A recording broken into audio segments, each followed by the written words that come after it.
Komisi 4 dan Dinas Pendidikan siapkan format penguatan kapasitas calon peserta seleksi guru kontrak.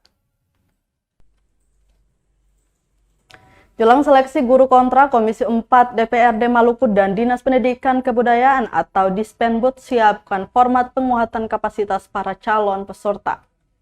Demikian disampaikan Ketua Komisi 4 DPRD Maluku Samson Atapari kepada wartawan Senin 21 Februari 2022.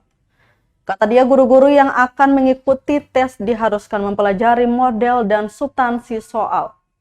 Pihaknya juga telah mengantongi kisi-kisi soal dan sudah mendistribusikannya kepada para guru agar belajar.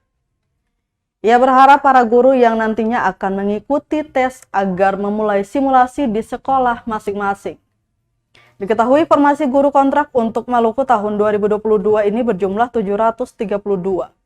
Jumlah formasi tersebut sesuai dengan analisa kebutuhan guru di seluruh kabupaten dan kota yang ada di Maluku.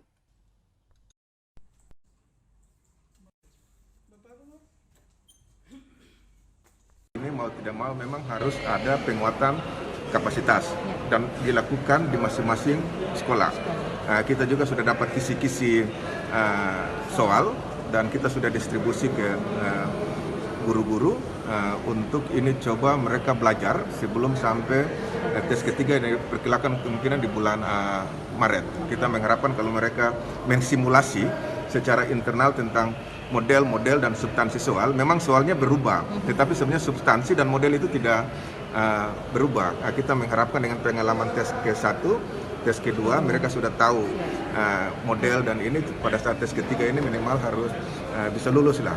Nah, kalau tidak itu tadi kita bisa dimasuki oleh guru-guru dari luar. Siap, terima kasih banyak Pak.